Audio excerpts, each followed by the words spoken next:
Hey, Ainsley. Hey, Ainsley. Morning. Hey, Brian, Abby, and Pete. Thank you so much. We are so honored to be joined by Mr. Vice President Mike Pence. Thank you so much, sir, for inviting us down here to Washington and talking to us live here on Fox and Friends. You bet, Ainsley. Welcome to the White House. Thank you. Yesterday, you were in the Rose Garden, just right behind this building, and the president has announced that he was pulling out of the Paris Accord. Why is that a good move? Well, what the world witnessed yesterday again was an American president putting America first. President Donald Trump on the campaign trail had called into account an agreement that really put an extraordinary burden on the American economy, while allowing some countries around the world like China and India to literally go a decade or more without any accountability for reducing CO2 emissions. Required billions of dollars of investment by American taxpayers.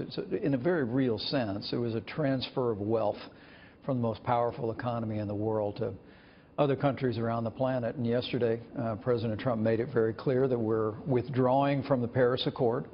We're putting the American worker, the American economy first. But you also heard him leave the door open to renegotiating a better arrangement, to maybe re-entering the Paris Accord under new terms and new conditions. But I think what's refreshing is to have a president in the Oval Office who's not only keeping his word to the American people, but I think, as you see on a broad range of issues, whether it's rebuilding our military, whether it's seeing the tremendous growth in this economy, President Donald Trump gets up every day fighting for the American people. And it's already making an extraordinary difference in our security and our prosperity. Well, then why all the hysterics from the left? I listened to the press conference, and if you listen to how unfair it is for the United States, we're going to lose $3 trillion in GDP, 6.5 industrial jobs, families will have less of an income, and the world, we will have to end our coal production. Yet it does benefit China. It does benefit India. Right. So why it doesn't seem fair.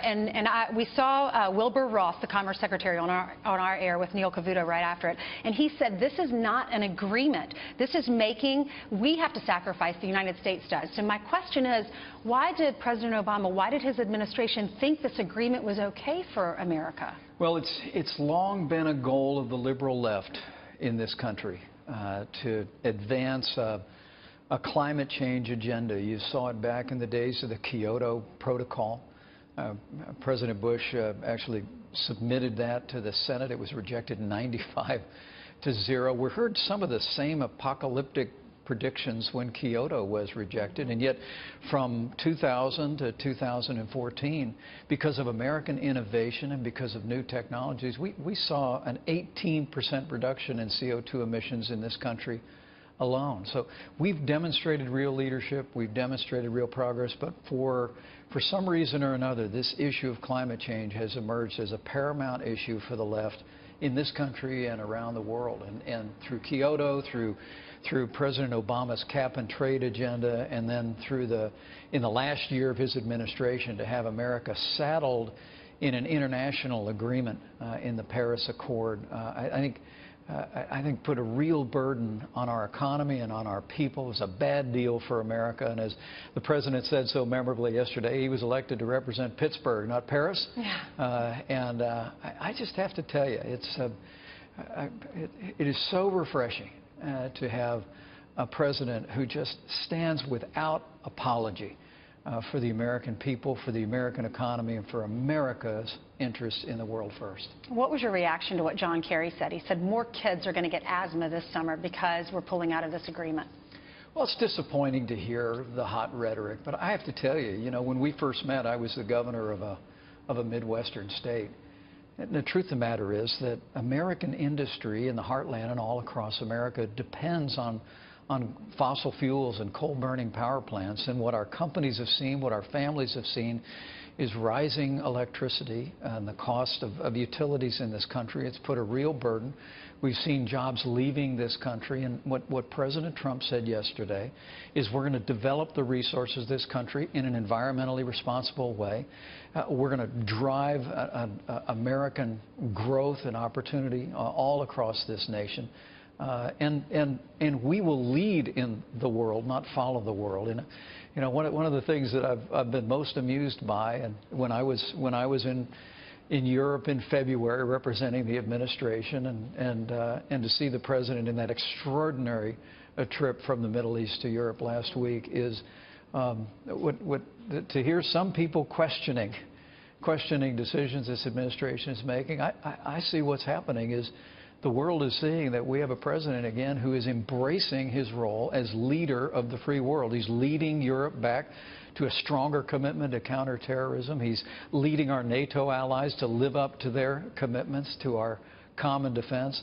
And in withdrawing from the Paris Accord and in offering to renegotiate it in a way that's more fair, more equitable to our economy and to every economy in the world, again, you see President Donald Trump is being leader of the free world. He ran on that. He also ran on keeping us safe, our borders safe. And the administration last night has asked the Supreme Court to revive the 6-country travel ban. Is this the only way to get it through? Well, first, I think the American people can tell that President Donald Trump has no higher priority than the safety and security of the people of this country. He's taken bold and decisive action, asserting an executive order to pause immigration from countries that have been compromised by terrorism or don't have the systems in place that we can be confident that when people apply to come here, that they don't represent a threat to our families and our communities. The efforts I think the President's taken and Homeland Security has taken on our borders has been dramatic, and we've seen not only criminal illegal immigrants being removed from our cities, but we've seen more than a 60% decline in illegal immigration on our southern border. I think the American people are heartened by that, but equally frustrated by decisions in courts that call into question whether the President of the United States has the ability to control who comes into this country. The ability to come into the United States of America is a privilege, not a right. And in the initial executive order, we identified 7 countries that did not have the safeguards that we could be confident that people applying to come here were who they said they were. We amended that. We worked closely with our ally in Iraq to put systems in place that we would be confident that people applying to come here would not represent a threat to our people. But we're going to continue to drive this pause forward, advance what the President calls policies of extreme vetting. And we remain very confident that when this matter reaches the Supreme Court of the United States, they're going to recognize the right of the President in the Constitution and in the statutes of this country to control immigration in a way that puts the security of our country first. Well, we don't want a Manchester here in the United States. You have children, I have a child. They're targeting kids at this concert. And we were talking right before you sat down. You said that the President had called the President of Afghanistan because terrorists targeted an ice cream shop in Afghanistan. What did he say to the President of Afghanistan? Well, our hearts break for the loss of life in Kabul. The President reached out with compassion to President Ghani and expressed his support and our prayers for the terrorist attack that took place there. And of course, Manchester continues to just break the hearts of people across this country and across the world. But in both cases, what we see, Ainsley, is a grim reminder of the ruthlessness of those who threaten our country and threaten our allies. And it's the reason why the President has taken such decisive action to control who might come into this country, decisive action at the border, enforcing our laws, a recent funding bill to begin to make a down payment on rebuilding our military. You know, I spoke at the Naval Academy graduation just a little more than a week ago, and I stood up and I said to those midshipmen, Navy and Marines who are graduating, that they could be confident that they have a commander-in-chief who will have their back. And the ovation was overwhelming. I said that this is a president who's going to rebuild our military, restore the arsenal of democracy, and give our soldiers, sailors, airmen, Marines, and Coast Guard finally the resources and training that they deserve to keep our nation safe and come home safe to their families. That's what the American people elect a president to do first and foremost, and it's what President Trump is about every day. Thank you for remembering our military. Your son is a Marine, so I know that meant a lot to hear those words and for you to be there for them. You know, people around the country, even Democrats, are saying they're sick of Russia, Russia, Russia. They want to talk health care. They want to see health care reform, repeal and replace, and they want to see this tax reform. You served our country as a congressman before you're governor and then also vice president. So you know what it's like within the walls of Congress.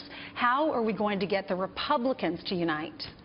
Well, I think we've made great progress this year. I mean, the truth is, because of the president's leadership and strong support in the Congress, we've been able to enact legislation that's rolled back an avalanche of regulations that came out of the Obama administration.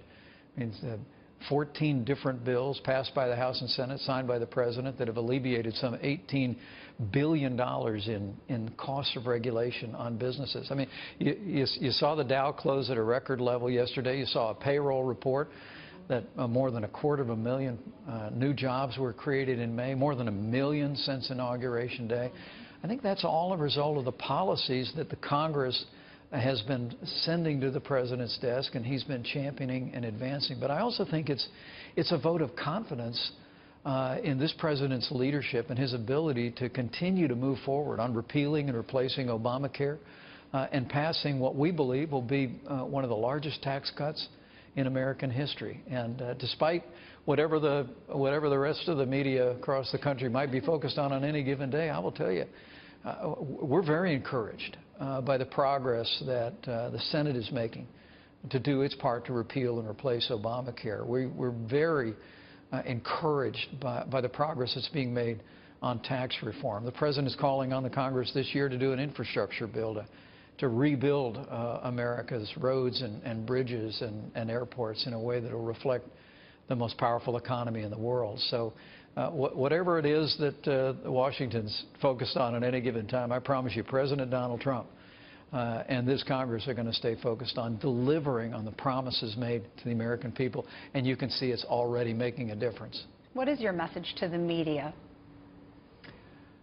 I think our message to the media is just, is focus on the results. I mean, in just a short few months, it's humbling for me to be a part of an administration led by a president that has ISIS on the run.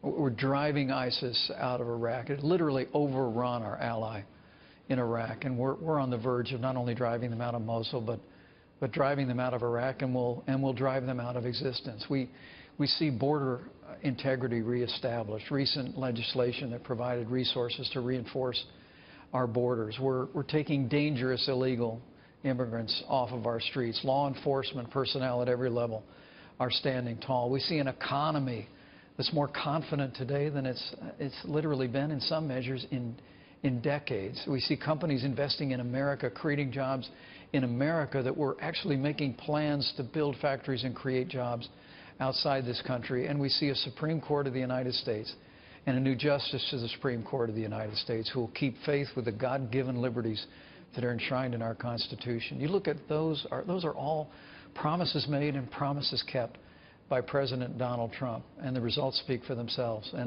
my hope is that as time goes on, some in the media will start to focus as much as the American people are on those good results. What grade would you give the president thus far? You know what? I'd give him an A+ for effort. I'd give him an A+ for results. And look, what's startling to some of the elites in this country and around the world about President Donald Trump is he's doing exactly what he said he would do.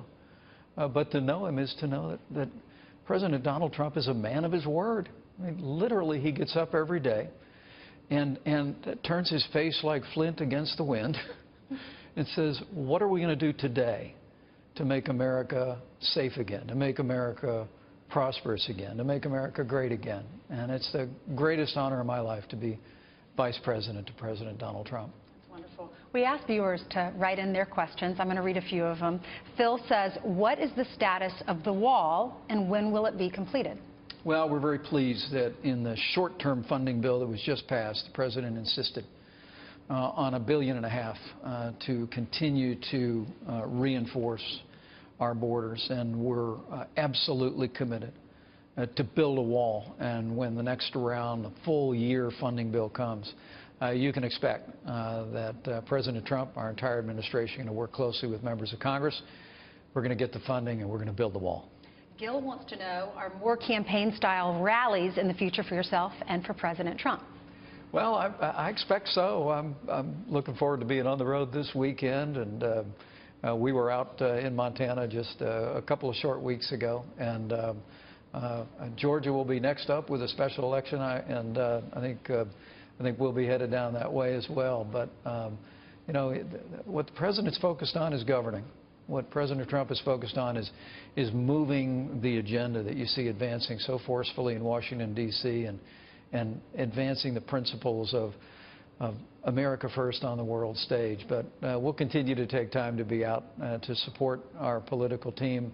But I can also promise that viewer that I am very confident that you'll see President Trump in a lot of arenas filled to capacity. I'm sure we will. Okay, one more question. Mark says the office of Vice President is a somewhat mysterious position. What are your daily duties? Well, it's a good question, and you know, the answer is I'm the 48th Vice President, and there's only one person in the world who defines the role of the Vice President, and it's very humbling for me, the opportunities the President's given me and my family to represent the United States on the world stage, as we did in Europe in February, as we just did in the Asian Pacific. But a regular day for me is to get up early. I receive a presidential daily brief. I join the President for his briefing, and then we go to work. I have an office in the West Wing, and frequently find myself in that office, occasionally in the Oval Office or on the carpeting in between. And the President and I have developed a close relationship. I'm very fond of him, but I have so much respect for his determination to keep his word to the American people, and so I'm there to serve in whatever way I can best help him achieve his goal to make America great again. Well, thank you for serving, and we have great respect for you. We appreciate you joining us this morning. Thanks, Ainsley. Good to see you. Mr. Vice President. Good to see you, too. Okay, back to you. Abby and Pete and Brian, back in the studio. All right, great job, Ainsley. Well fantastic. What a great interview. I love what he said to the media. Focus on the results. Focus on the things that are actually getting done. I don't think they'll listen to him, but what great advice.